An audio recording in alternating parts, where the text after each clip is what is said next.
Hey guys, come on in.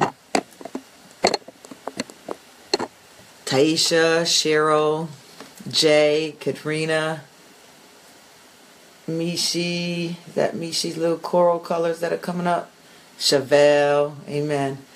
I'm coming right back, guys. I'm going to put something good on for you.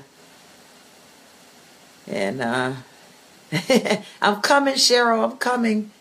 That's right. Say hello to each other. Say hello, hello, hello. I see y'all. I'm coming. I'm coming. I'll be right there. There's the chair. She's coming.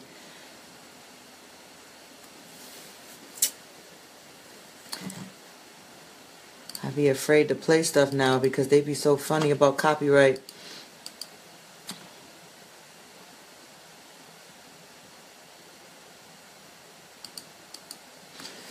All right.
Welcome to the transformational teaching of Dr.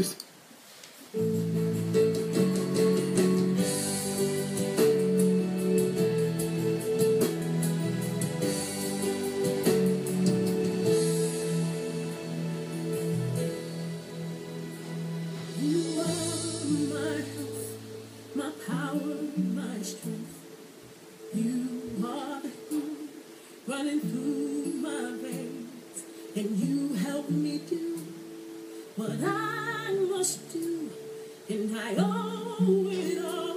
I owe it all to you. My wounds, my pain, my sorrow, my grief. You are the balm that covers me. River of life, green pastures I see, and through the storm I still have peace. Sickness, disease, you can't have your way, 'cause God is the healing running through my veins, and no bad report could steal my joy away. 'Cause God, you're the healing running through my veins. Yeah.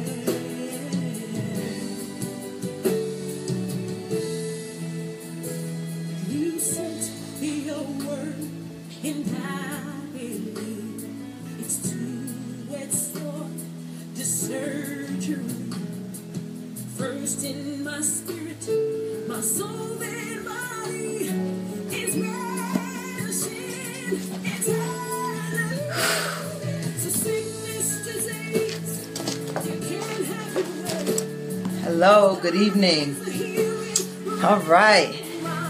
Okay, y'all a little slow on Facebook Live coming in, but to those who are in, greetings, God bless you. That's right, everybody's saying good evening to everyone. Healing is the children's bread. Yes. Captain test tomorrow, absolutely.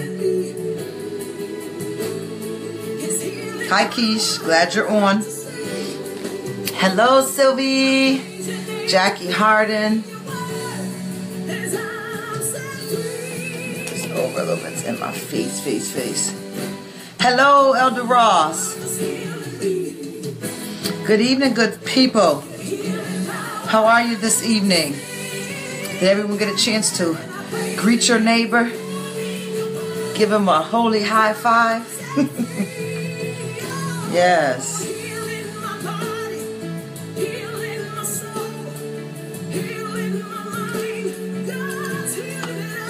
Some people just want to talk. You just got to understand.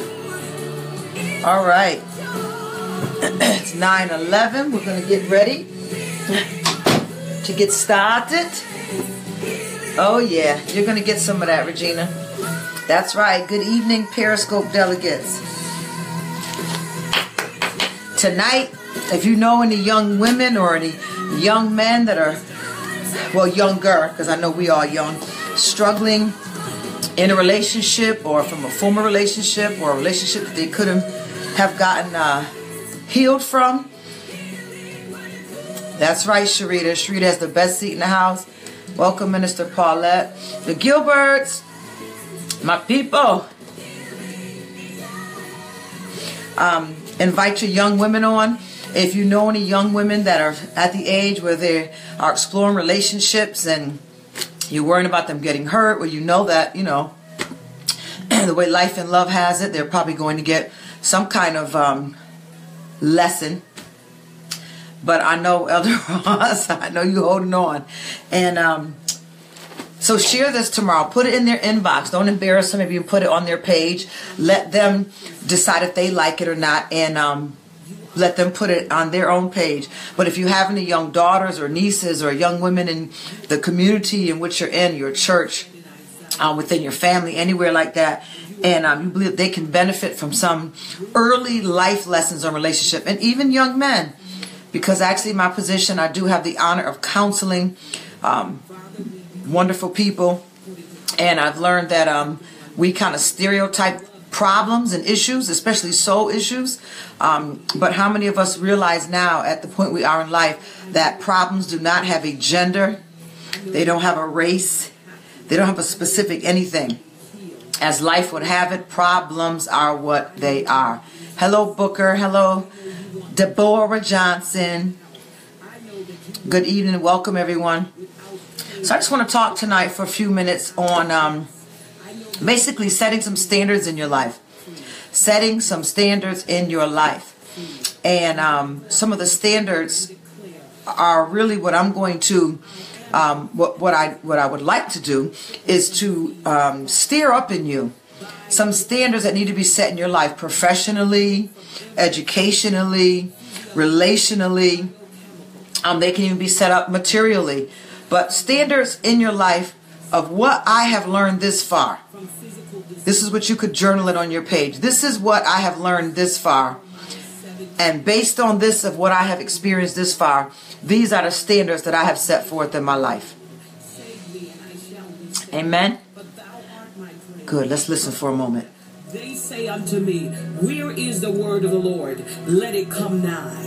You sent your word to heal us from all of our diseases. Your word is nigh unto me this day. According to Psalm 107, verse 20, I declare that I am healed by the word of the Lord. I speak to every part of my body, be healed. Spirit Beautiful. of infirmity, loose your hold over my life and the life of my loved ones. Let the fountains of infirmity, affliction, discomfort, and pain dry up now. Let poison and toxins dry up out of every organ of my body now. Neutralize the negative effects of viruses and bacteria, drugs and medical treatment now. I decree and declare that any and all physiological, biochemical, hormonal, neurological, organic, systemic, cellular, or molecular damage sustained from stress, exhaustion, medication, exhaustion, drugs, medical treatment, x-ray, chemo, radiation therapy. Come on, Cynthia Bazin, be healed. Periscope is froze. I wonder if it's your internet, Kelly, because people are popping in. My cells, my organs and systems. I speak healing to my glands. I speak health and healing over my mind. I speak health and healing over my body. I speak that my brain is healed. My frontal lobe, my parietal All right, Natalie. lobe, my occipital Stay away from lobe, toxic. my Very good. We'll talk about some of that tonight. The limbic system, the pituitary glands, thalamus, hypothalamus, amygdala, hippocampus. Y'all having problems on Periscope? Medulla, brainstem, nervous system. If anybody's okay on Periscope, can you give me some hearts? Cerebellum. Okay, I see hearts. They're going up. They come under divine alignment. Hello, Reverend Monica. Functioning like God has ordained Good to see you you. to function. Father, I decree and declare that my mind is being healed. Have to brush my Heal teeth my real quick. thought processes biochemically and That's some good chicken. Thank you. Let there be no misfiring. That's some good chicken. In my brain. I decree Oh, looks like you all are signing back up. Misha says they're okay. Okay, good. If you're no wonder it's not going down. It's the wrong page. We're going to be listening to that tomorrow at our private prayer time. We have prayer on Wednesdays. If anyone is in the area and interested, we have prayer at the Apostles' House, 131 East Elliott Street. Yes, Rosa. From 6 to 6:30 is private prayer. The lights are dimmed. You can come in, sit in your chair. If you're able to read, or you can, kneel in your seat, or you can go to the altar and lay at the altar, lay on the floor, bring your prayer blankets. You can kneel at the altar. It's open to you. But tomorrow, we'll be having the first 30 minutes from 6 to 6:30 will be private prayer time, where you can come in and get into the presence of God by yourself. From 6:30 to 7, it will be corporate prayer. It will be more of an exhortation. We'll have tomorrow, I believe our elders are praying. Some Wednesdays it's our prophets, and some Wednesdays it is our intercessors. But tomorrow our elders will be praying from 6:30 p.m. to 7 p.m. And then we will end our corporate fast that we do on Wednesdays and go into our Bible study lesson. So God bless you all. Welcome. Glad to see you on board tonight. How's everyone doing? Who has the best seat in the house? Who has the best seat in the house? Who's going to convince me of that? Who has the best seat in the house? Hello, Natasha McDuffie. Best seat in the house. Who has the best seat in the house? Who's going to convince me of that? Let's go, let's go. All right, looks like Gwen Moden jumped on first. She has the best seat in the house. Let's do it. Let's do it tonight. Oh, Reverend Cherie, Pastor D, Angie Martin, come on, people. Yes. Let him be high and lifted up. Good. I see Vanessa. All right, Jackie Harden. Olivia, I see you. Come on. Cynthia bathes in. She's got the best seat in the house, and she's sipping some good tea in her Soul Detox cup. Thank you for that. Thank you for your purchasing of the Soul Detox. It helps us to prepare for the conference that we have coming up. John Booker has the best seat in the house. Adoria has the best seat in the house. Adoria, you and I share a birthday month, don't we? Vanessa has the best seat in the house. Good, good, good, good, good. Tasha, Minister Tasha does. Chevelle does. Y'all have to send me some pictures of these best seats. I do want to give a shout out to Pastor Lydia Ford. She took the clutter detox seriously, and she sent me a before and after picture of one of the rooms in her home. And I don't know if she made it an office or a prayer room, but she took the clutter detox sessions quite seriously and got rid of the clutter and made her a room of peace where she can go and enjoy herself. All right, Minister Misha. And I know Pastor D sent pictures in of her home office where she took the clutter detox session seriously, and she removed all the clutter and all the excess out of her office space at home. So now she's able to not just see her desk, but to be in a space that is open for creativity and with a clear, non-cluttered landscape that she's able to look at. So glory to God. I give a shout out. That would be the testimonies for tonight for those two who took the clutter detox seriously. And Pastor D and Pastor Ford, that's why y'all are pastors, because y'all have that kind of heart to hear the word and obey the word. And they got rid of the clutter. I don't know about anyone else on here, but I know for myself what Soul Detox has done for me. It has opened up Suzanne. It has opened me up to let the me out that I had never met before. I'm very interested in her. I'm very interested in this journey. I didn't have to come out of anything. I just had to let myself out. Remember the session?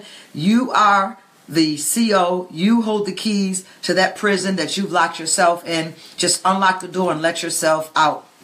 And that's what I've done. And I've been on this serious redecorating of my natural home, which I know for a fact is just a manifestation of what's happening on my inside home. That my soul has been redecorated. It has been rid of some clutter and some junk and some waste, and even just some special things that I just don't want to keep anymore, and I want to bless other people. They're not junk. They're not cluttered. It's blessings that I want to share to other people. So I'm enjoying the new me. I wanted to blame it on the birthday that I just had, but it started before the birthday. It started with Soul Detox. So I'm more adventurous. I'm more daring. I've been in HR all my life, so I'm used to the browns, the blues, and the black. You know, and you represent a company. You don't go in there with all those colors on. You go pretty professional, and neutral is always safe. But I came out of that box. I let myself free with Soul Detox, and I'm exploring and I'm enjoying the journey that I am on. Is anyone else enjoying the journey that you on? Has anyone else started the journey? Have you started the journey? Come on, someone say something on the screen here while I drink my red Kool-Aid.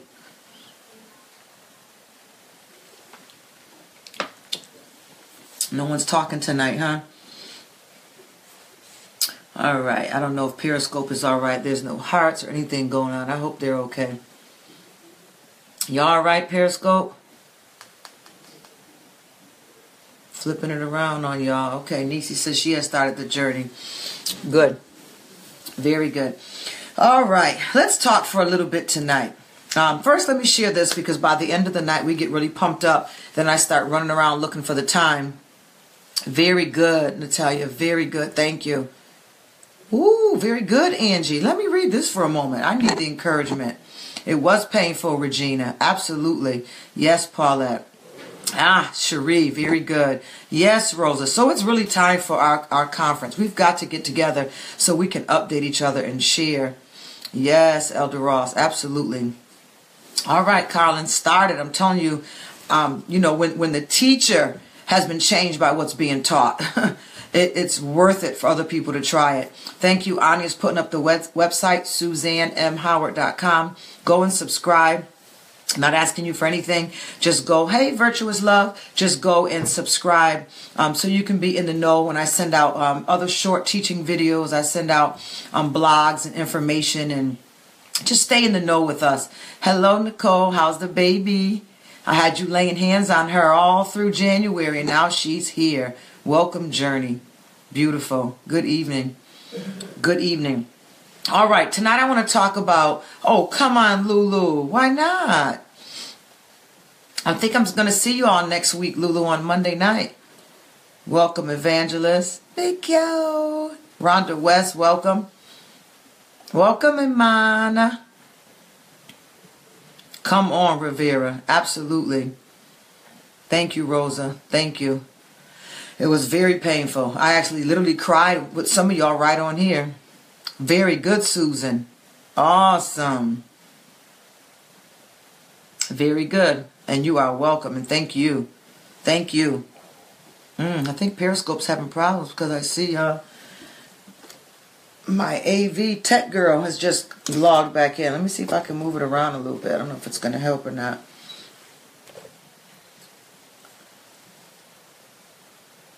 I just want to make sure it's not going to slide down over the volume again and have me with the Indian faces on like it popped up last week. But it gave me a good laugh. I needed a good laugh. Good. All right. Listen, tonight we're going to talk about the I will not. This is more relationship. This is more relational. And if you're not in a relationship, don't worry about it. Save it. It will come. You will need the information. You can share it with someone else. But more than anything else, it's information that you can use in a few other areas of your life. It is not gender specific. This is for men. This is for women. This is for young. And this is for old. But this is a list. So Periscope is freezing, huh?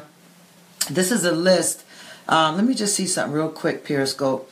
If I can help y'all and turn something off here. Is anything on here that should not be running? My God, and it takes so long to pop up. iPhones only work when you first get them, I'm telling you. I'm going to turn off the Bluetooth and just see if I could keep it.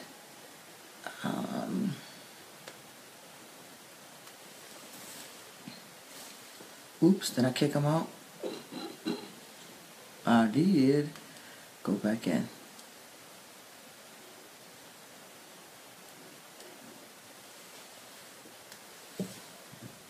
All right, everybody who's on Facebook Live and Periscope. Facebook problem? Come on now, don't start. All right, Misha's back in. A few people are coming back in. Very good. All right, we're going to do what we can tonight. Is that Colleen Deacon?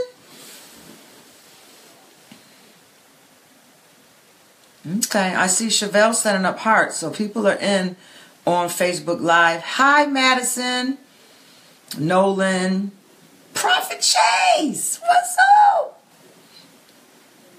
I want to talk tonight about the I will nots. This has come from a lot of wonderful people that I have spoken with. It has also come from, that is Colleen from Florida. Hello. It has also come from a lot of counseling sessions that I have had one-on-one with people since starting this ministry journey or just this journey of Soul Detox. Over the 30 days of January, I have really learned a lot about what people were going through, and it's needed as a coach, as a minister, as a pastor, to know what it is that people go through so that we can be efficient in what we do. Of course we hear from God. Of course we get our revelation from God. But it's good to hear what people are going through so that we can remain relevant in our teaching and preaching and coaching in their life. So tonight, we're talking about, as I had already said, the I will not declarations. So you may have a little time to journal tonight. For those that are believers, there are some scriptures that will be given out tonight. And as I always state, if you are not a believer, don't worry about it. Use it as affirmations in your life like you would any other author's book. We just happen to believe that this is the final resolute word of God, and we stand on it. But there's no law against it. You choose what you want to serve, and hopefully something that we teach tonight will inspire you and ask you to find out more about our faith. And you can go to the website, SuzanneMHoward.com, and find out how to be a believer, or just stick with learning about your soul. That's the first point. I've stressed it so much since we started on January 2nd that through my discovery, because of the way the soul is set up, that in Genesis, the Bible teaches us that man did not become a living being until God breathed the breath of life to him. God gave him the breath of life, and he became a living soul. So our soul is something every single one of us on this earth has. It doesn't matter whether you're a believer or not, or you believe in something else, or you believe in this. It does not matter. We all have a soul.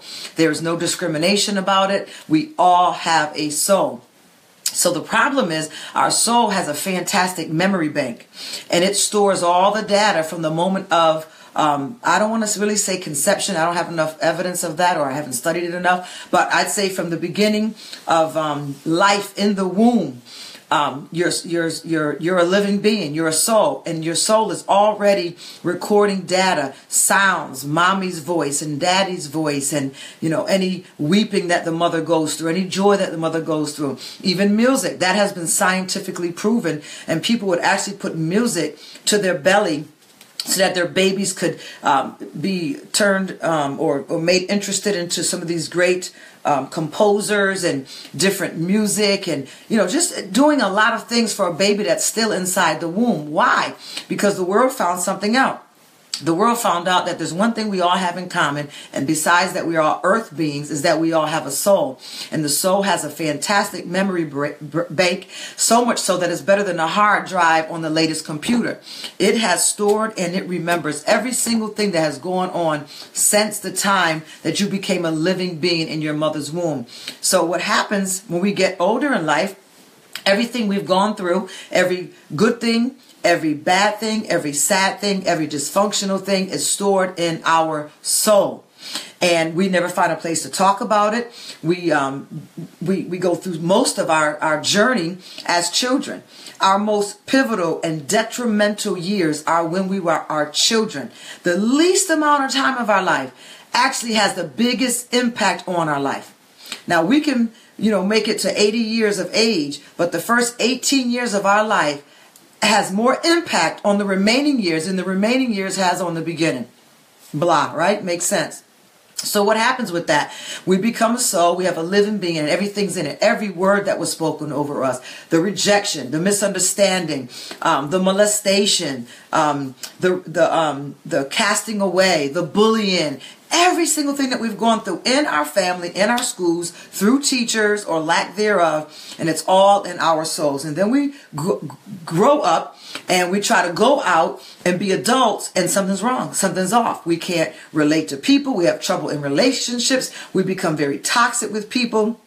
We can't keep a job. We can't get up on time. We can't go to bed at night. We overeat. We undereat. We can't keep the house clean. We can't speak a good word. We're up. We're down. We're depressed. We're giddy. We're on medication. We're on Weight Watchers. We're back on the elliptical. We're back out spending too much money. We just become a mess. And we call it on here living a toxic life. And we found out through our discovery, as I said, we started January 2nd, that the soul needs much more attention than we have actually been given the soul. And I have found out through, again, me being a pastor, meeting a lot of people, that one of the hindrances of keeping believers from believing and receiving the Holy Spirit and even speaking in other tongues is because the soul isn't right.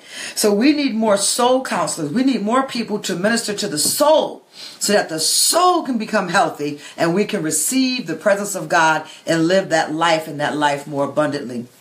So through all of that, this lesson comes out tonight of declarations, and it talks about the I will not declarations, and it's basically based on relationships. I'm going to use it from the male-female aspect, but you can use it. I'm not going to deal with this with my sisters. I'm not going to take this from my brothers. I'm not going to take this from my children. I'm not going to take this from my parents. I'm not going to take this from my co-workers. You can relate this teaching tonight in any area of relationship that you choose to, but you will hear me speak often about it being in a domestic relationship, a male and a female in a love relationship, or a dating relationship, or a marriage relationship. But it doesn't only work that way. It's very 3D-ish. You can use it in any aspect that you want to. So with all that said, I've made myself clear for those who are on for the first time tonight. The rest of us, thank you for hanging in there again.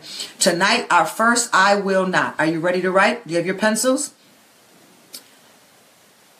That's right, Colleen. Absolutely.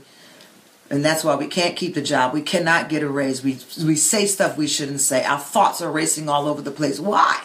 Because our soul is a wreck. Our life is a mess. And therefore we can't even believe, never mind receive. Very good, virtuous love. I hope so. I hope so. Again, if you have not subscribed, please become one of our subscribers. Just sign up to the, I think it says newsletter sign up. But either way, you'll get a lot of information from us. I haven't been much on it lately because we're still creating this whole ministry that we didn't know was going to turn into all that it has turned into. But I'm sending out some blogs. I'm definitely sending out some video shout outs during the day, sending out a lot of information. So please go on to the website and subscribe, SuzanneMHoward.com. And if you can, share this on your Twitter, your Facebook, and your, what other one do you have? Instagram account. All right, let's go. Tonight, ready to write. I will not go out with a man who has not asked me out first. Now remember, you can turn it any way you want.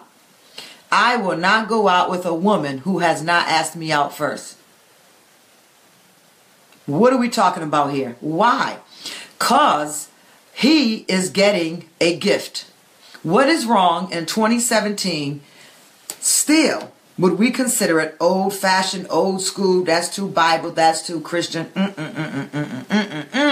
There's a reason why you should not ask a guy out. Are you ready, single women? Where's my single ladies at?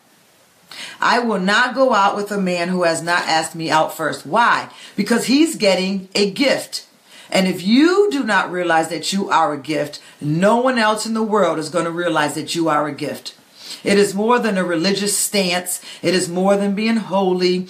It is more than just having morals. There's a purpose of who you are. You are fantastic. You were created to be virtuous. You multiply every seed that is given to you in your life. We make homes.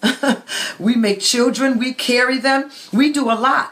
And we have to recognize that we are a gift. And when we sell ourselves short and do not realize that we are a gift, the people that we present ourselves to, that we give our lives to, don't recognize that we are a gift. So for my sisters on here tonight, this one is for you. I will not go out with a man who has not asked me out first.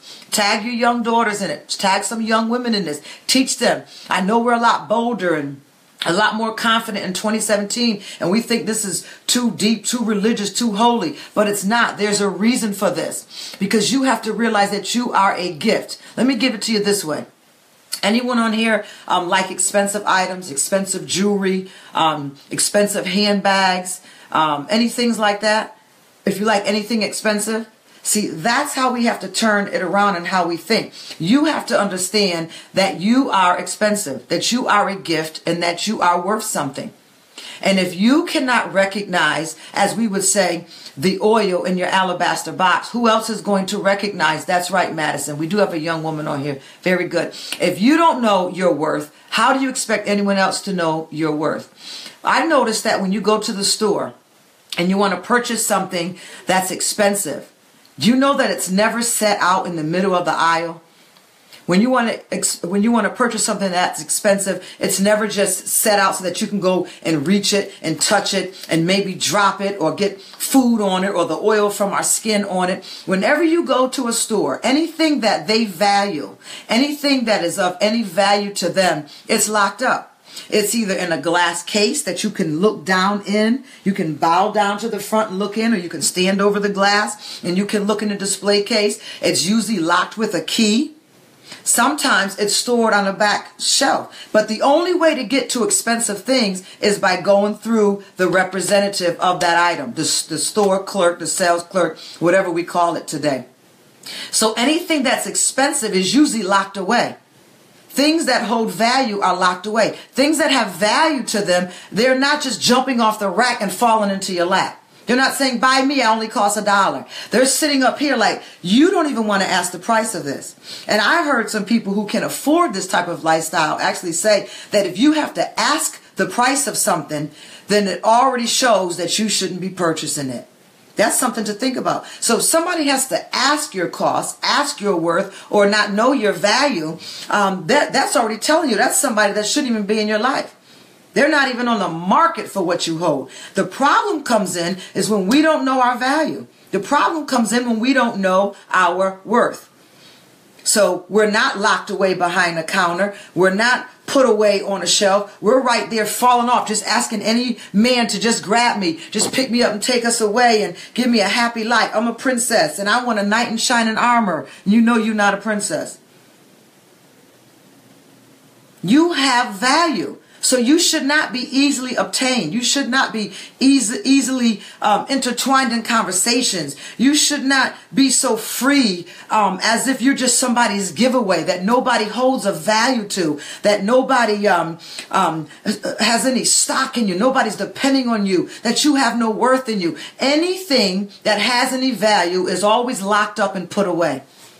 And the only person that can ask, let's just say in this scenario, the store clerk or the person between you and them, make it God if you want to, whatever your faith is.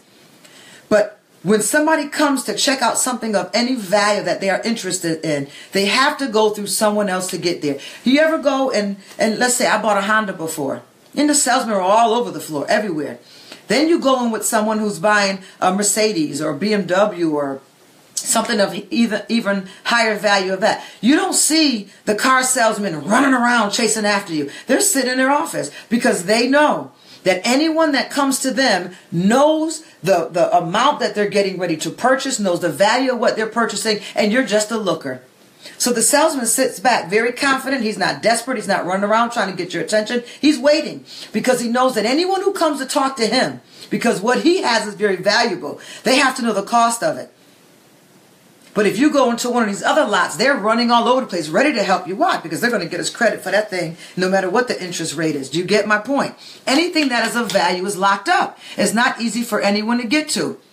So especially if you're a young woman, I want you to know early. I want you to know your worth. Stop jumping off the shelf, running into everybody's arms who says you're cute, who says, that they don't want anyone else but you, that you're their wife. I got a lot of young girls that are in the 9th grade. Some are even in the 6th grade telling me that these guys are saying to them, you're going to be my wife. And this is not a male bashing put down, because trust me, we're going to work all the way through both sides of this spectrum before this week is over.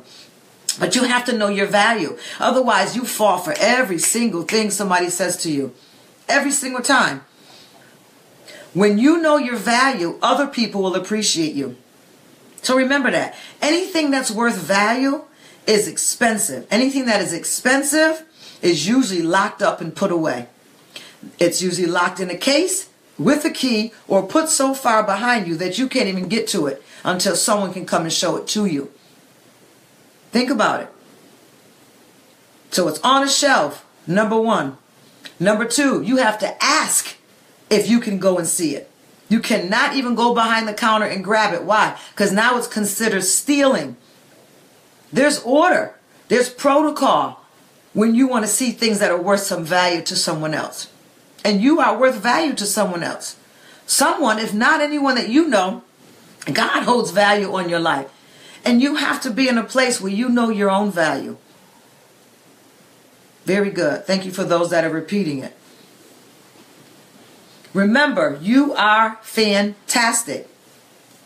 We don't have to scheme and plot or beg to get someone to notice us or ask us out or even call us. For those that tend to go forward and you're a little more forward, a little more bolder, and you go and you ask guys out, hey, if it works for you, it works for you. But my experience from this side of the table, when I'm talking with people and I'm finding out more about what happened to the relationship, what changed, usually I'll hear the guys say, well, I never even came on to her. She came on to me. So I was just riding it out until the ride ended. He has to know that he's interested in you. A guy will value what he's interested in. And if you come and promote yourself to him and you know, try to sell yourself to him, you're going to be considered a dollar store trinket instead of something very expensive that's on a shelf that he had to go through a couple people or a couple things to get to. Know your value without being stuck up. Know your value without having a stinking attitude. Know your value. Be friendly. Smile. Talk to people. You're bright. You're fantastic. You're not a dummy. But you're not for sale either. They need to know your worth. The problem is when you don't know your worth, you treat yourself as a trinket and you wonder why other people treat you the same way. Are you with me? So Proverbs 18 and 22 says, to the man who finds, isn't that interesting? He finds a treasure and he receives favor from the Lord. Proverbs 18 and 22. Proverbs 18 and 22. To the man who finds. The scripture says to a man who finds a wife. But to a man who finds. What does that mean? He found something. Normally something he was looking for. But when you jump off the shelf and you jump in his lap, right, you made it really easy. You hear my husband yelling through the doorway? Scared me. You made it so easy for him that he's just going to ride it out with you until it just ends. How do you know if he was interested in you? Because you came on him. So again, Proverbs 18 and 22. This will be our takeaway from this first one tonight. To the man who finds. To the man who finds you, he finds a treasure and he receives favor from the Lord. Absolutely. Number one, you are worth something. You have value. And the only way to get someone to recognize your value is you have to be put away. There has to be something between you and them that they have to connect with or communicate through in order to get to you. Stop falling off the shelf. Stop being on display in the middle of the aisle. Be busy with your career and your education and your life and your friendships and your travel. Explore your life. So when he comes for you, he knows the value and what you have, and he will want to have that investment with you. Thank you, Paulette.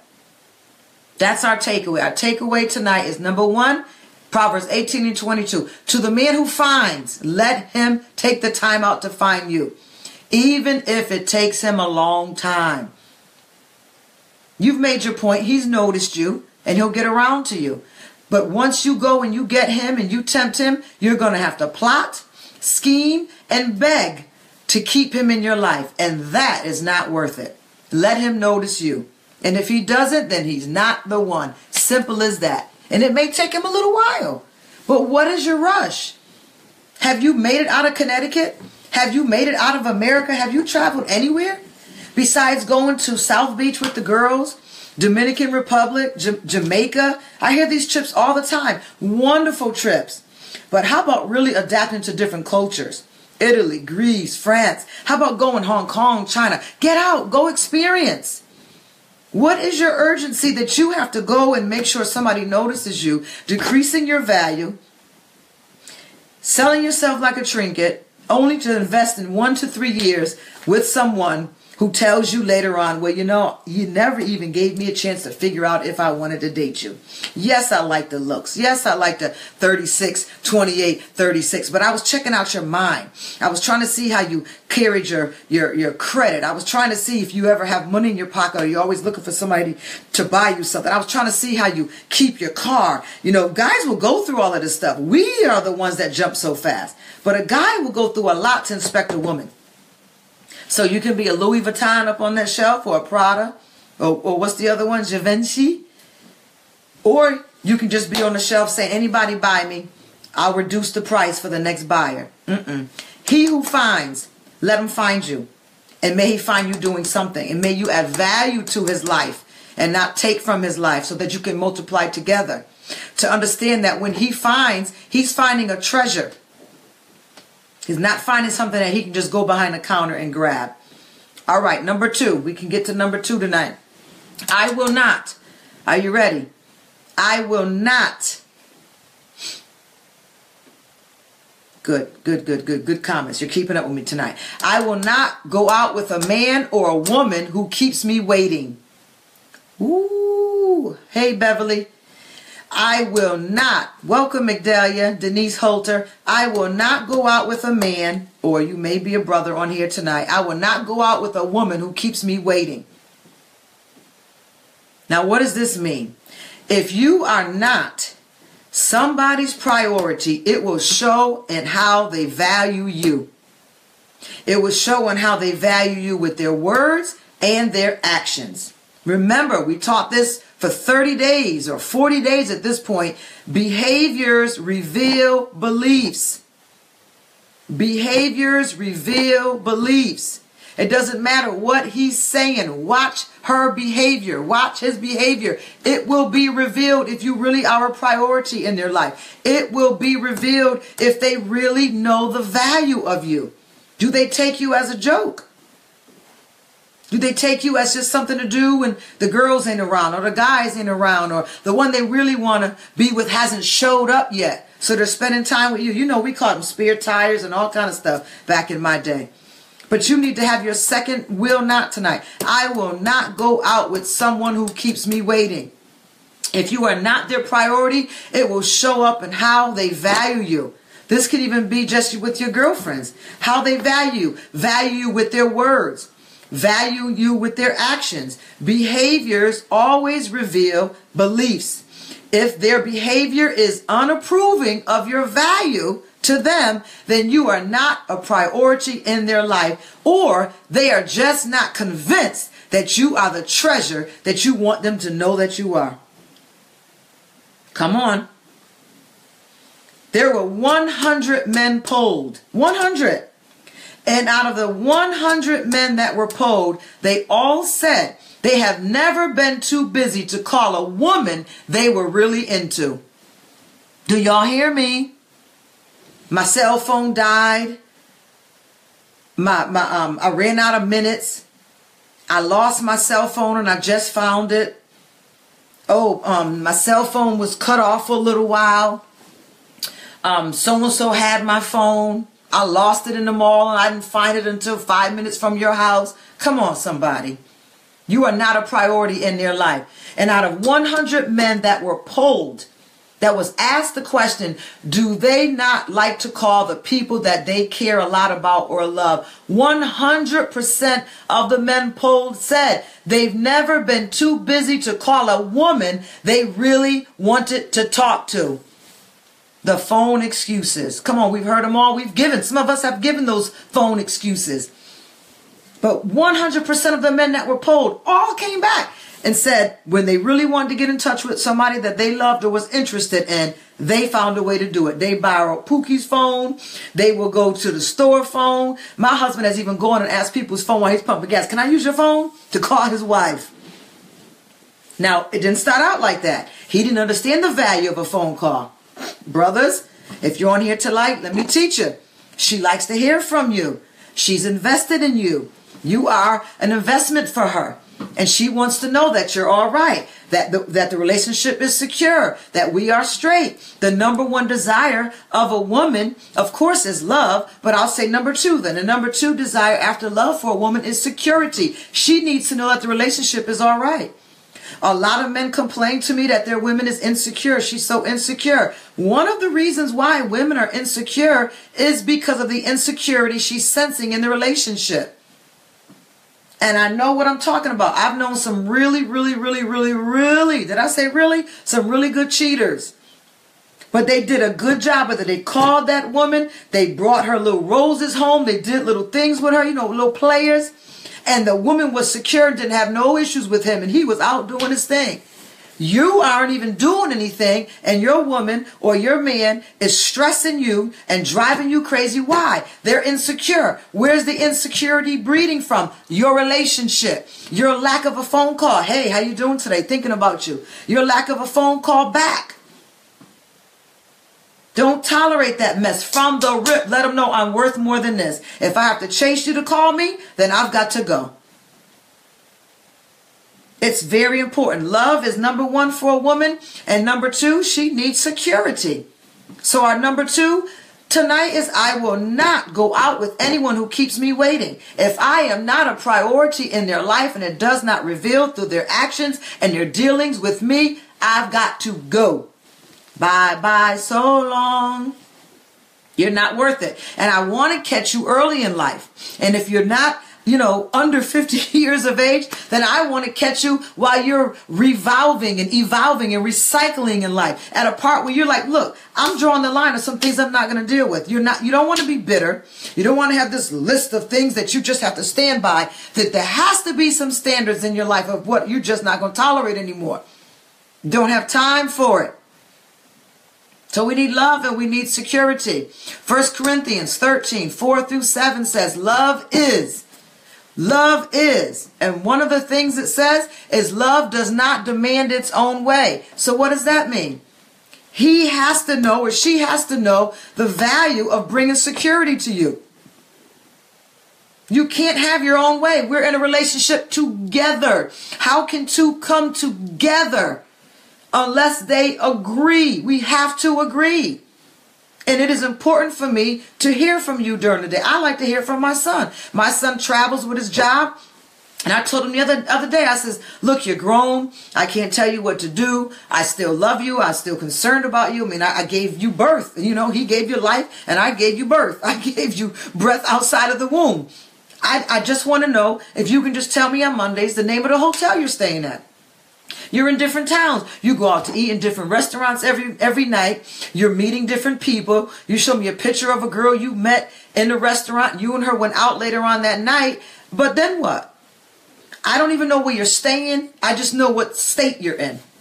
No, it's not a control thing. It's an I love you thing. I want security in our relationship. And this I'm talking about is with mother and son. I want to know that you are okay. And a phone call can keep the security in the relationship. So there's nothing wrong with a phone call.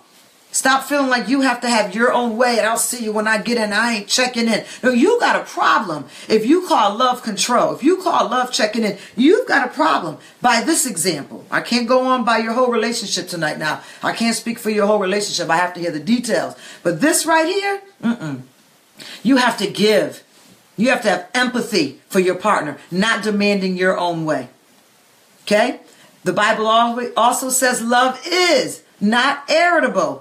They shouldn't be telling you things like, I don't want to talk to you. I just left you. I'm not in the mood for you tonight. You're just too needy. Maybe you are too needy. We can find that out too. If you make an appointment, maybe you are too needy. However, if that is not the case, this is not something that you should be tolerating at all from the rip. Now, this, of course, doesn't apply to married people because y'all made a vow. So now you got to go get counseling and find out where things broke off. Where were we ignoring the fact that we weren't walking together and agreeing together? Somewhere one of us ignored something and thought it would get better or thought we could tolerate it. And now that we're married, made a vow, realized that it didn't get better. I want out. Nope. Counseling. That's what you get. But for the rest of the people, don't do it. I will not be with a man or in a relationship with anyone who keeps me waiting. Now, that doesn't mean, that I'm running late. What it means is they are purposely, intentionally ignoring you. Number 3, love keeps no record of being wronged. Think about love now. Is that really what you have? If you have someone that has to have their own way, that is always irritable towards you and always keeping a record of how many times you did something wrong to them, I encourage you tonight to go back to step 1. Let's work on step 1. Let's work on getting you to recognize the treasure that is in your earthen vessel, your heart, your mind, your soul. You're beautiful, you're loving, you're giving, you're nurturing. But if you don't recognize it, step 2 is already out for you because you're going to deal with a whole lot more than that. Let's hit number 3 before we go. Number 3. I will not date a man, or you could say a woman, I will not date a man who isn't sure he wants to date me. Whoa. Now you will be surprised how many times this has happened. How many times this has happened. Whew, this is a heavy one. Someone say unstable is unsure. Unstable is unsure. If he is not sure he wants to go out with you, he's unstable. Because he should tell you, you're not my type. Some men are a little more honest nowadays. They'll tell you, we'll just be friends. And I got a friend thing on here too. I will not be his friend and give him benefits. Come on. I will not be his friend and give him benefits. I will be his friend without the benefits. Why?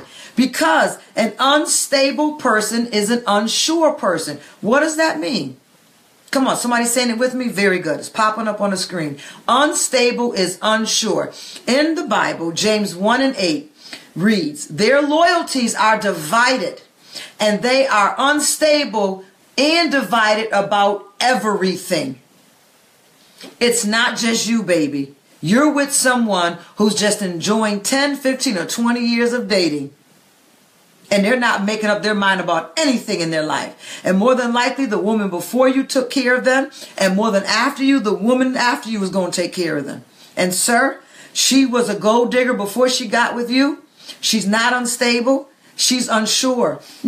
Why is she unsure? Because she knows her answer is no. But she's going to waste your time, suck up your life, maybe drain your resources. And the man after you, she's going to do the same thing too. Why?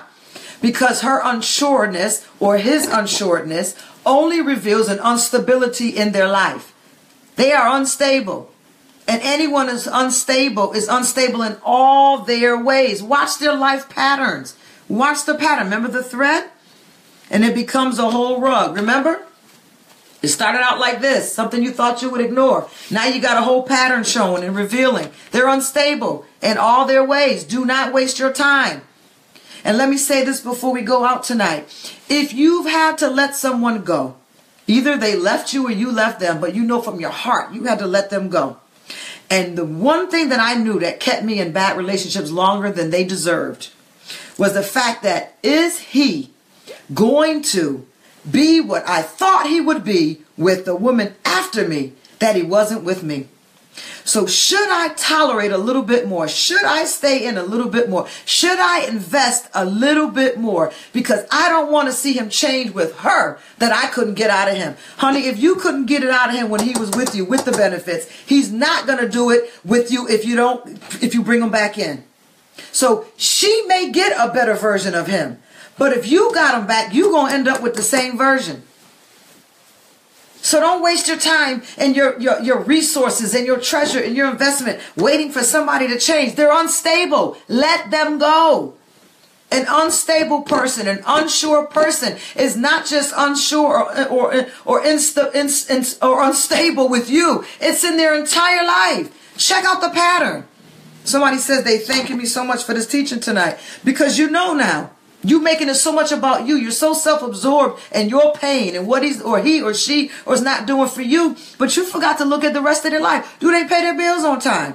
Do you sit there while you hear them lying to other people on the phone? It's in their DNA, someone said. But we can fix that. It's in their soul. We can fix that. These are all soul issues that we're dealing with tonight. Behaviors reveal beliefs. They are unstable about most things. You will see partial loyalties. You will see it. You know, little things that make you hold on. Partial loyalties to the things they really like. But given the right issue, they'll drop that thing too. Trust me. An unstable person is unstable in all of their ways. Thank you, Tabitha. What is the takeaway from number 3 tonight? Are you in a relationship to be someone's mother or someone's father? Or a life partner who deserves love, honor, and respect? That's your takeaway. Take a look at this relationship and decide tonight.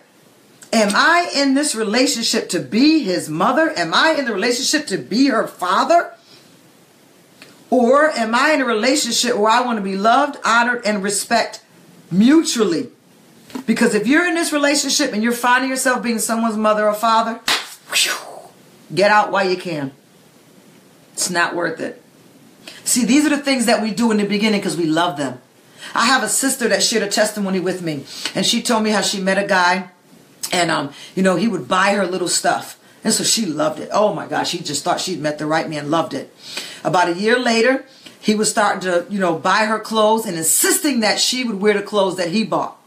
So now she's like, well, I don't really like these patterns. I'm not into these designs, but I'll wear it when I'm out with him to make him happy. Well, then another year later, they're 2 years in the relationship. They're living together. And guess what happens now? He gets rid of all her clothes, and now he's picking out her clothes every day. So what did he do? He started changing who she was into who he wanted her to be. And guess what happened? She lost herself. Isn't that amazing? So see, some of the things that we tolerate in the beginning that we think are nice, opposites do attract. We are attracted to opposites, but you have to watch it, because the opposite thing that attracted us is the thing that we wish we had in us. That's what the opposite is. We are attracted to what's in them that we wish we had. He has a good heart. Oh, she speaks up for herself. Oh, he's a giver. Oh, he's a saver. They have something in them that we wish we had. And that's the attraction. But guess what? After 6 months or a year, that very thing is going to be the thing that drives you crazy, because you're going to find out that that thing is in excess to what it should be. I don't have time to go there tonight. But I want you to have your takeaway tonight. Look at that relationship. Are you someone's mother or someone's father? Or are you their life partner? Love, honor, respect, mutually together and growing. Very good. We're getting it tonight. Well, I only got to 3, and I've got how many more to go? 1, 2, 3. Ooh, boy. 1, 2, 3, 4, 5, 6. We got to hit 6 more. So, if I'm not on next Monday, I'll come up. If I don't come back up this week, I'll come back on Monday. So listen what we're going to talk about. Let's get your friends on. Get your friends on. Maybe I'll give one a day. Maybe one nugget a day I'll finish this out on. So we started out with, I will not go out with a man who has not asked me out first. And I gave the reasons. I will not go out with a man who keeps me waiting. I will not date a man who isn't sure he wants to date me. Listen, I will not date a man or a woman, it's my brothers too, who makes me feel sexually undesirable. What is the big deal with that? That's a very big deal. I will not date a man who drinks or does drugs to an extent that it makes me uncomfortable. Major thing to look out for. I will not date someone who is afraid to talk about our future. Commitment phobes. We got to talk about this stuff. I will not, under any circumstances, spend my precious time with a man or a woman who's already rejected me. I will not date a man who is married, or I will not date a woman who is married. I will not be with a man, or in your case, maybe a woman, who is not clearly a good, kind, and loving person. What does that reveal, and why do I ignore that in the beginning? Woo, I'm dealing with the soul. I'm digging in, and I'm pulling this mess out. You're dealing with people. You're starting out relationship with people who are addicted. You're starting out with people. Thank you, Susan, Patrice. You're starting out relationship with people who you know are not good, kind, loving people. But you think what? You think that this isn't going to manifest in your relationship? You're ignoring the fact that they're still married? Maybe not even on paper. We'll talk about that. You are going to stay committed in a relationship with someone who will not talk about your future? You're dating someone with commitment phobias and you think this is okay? How about your codependency is keeping you in these relationships? And we need to deal with you, not them, because they're pretty sure in their unsureness. They're pretty stable in their instability that they don't want you.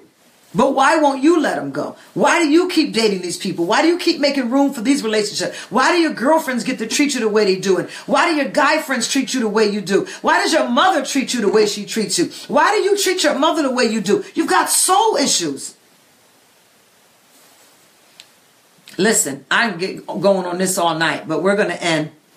I'm going to give you this hors d'oeuvre that I gave you tonight. And I think what I'm going to do, I think this will work best. I will do a soul detox and drop a nugget every day. And then we'll gather again on Monday and we'll wrap it all up together. Send in your testimonies from what you've heard tonight. Send in your testimonies. for each day that we're going to talk about the remaining of these. I'll go through them again, what we have left. I will not date a man who makes me feel sexually undesirable. I will not date a man who drinks or does drugs, especially to an extent that makes me feel uncomfortable. I will not date someone who is afraid to talk about our future.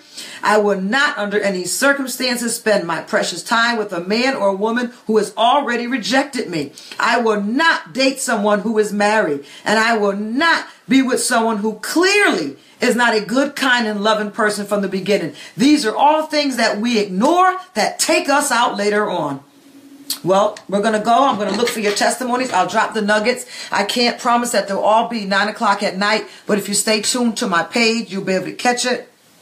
This broadcast is going to go right up. As soon as I push this finish button, it's going to go right up on the page. Please hit replay. Send it to some women and some brothers that you know that are maybe still healing from the last relationship or in one now, and they just can't make up their mind. You know, one of my major flaws was, is it me? Am I really giving my all? Am I asking too much? Am I expecting too much? And when I got a hold of this information right here, I found out that I should have left a long time ago.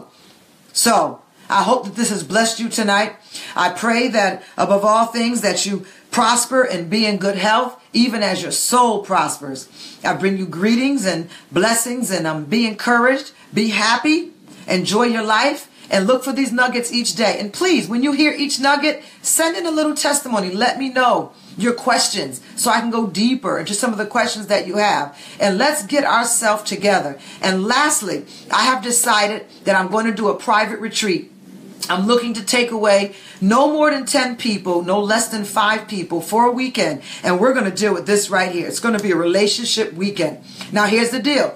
You can grab 5 of your close friends, or you can tell me I'm the only one I know. Let's do it. And I will get 4 other people, or if we can get up to 10 other people to go away, and we'll go away for a weekend, and we're going to have a theme weekend. I will not. And we're going to deal with the I will nots. Maybe you have some for your family. Maybe you have some on your job, or some things that you're just not going to put up with when you meet new people. Whatever it is, it's going to be an I will not weekend. And I'm looking for 5 to 10 people, male or female. The more mix of the group, the better. But I need you to inbox me, tell me if you're interested. And then I can send you information on the house that we have rented, where we're going to be staying, any costs that are involved. We will take care of making sure that your meals are cooked. You'll have free time. But we're going to dig in on these soul issues to find out, why is it that this toxic mess that we've been talking about tonight keeps you attracted instead of detracted to what's going on in someone's lives. All right. I love you. God bless you. Please watch the replay. Send it to someone that you know that can be blessed by this, that can benefit of it. And watch the nuggets during the week and send me. It's very important to send me your questions or your testimonies to let me know how this is hitting home to you. I love you, and God bless you. And thank you for being on here tonight, because airtime is expensive. God bless you.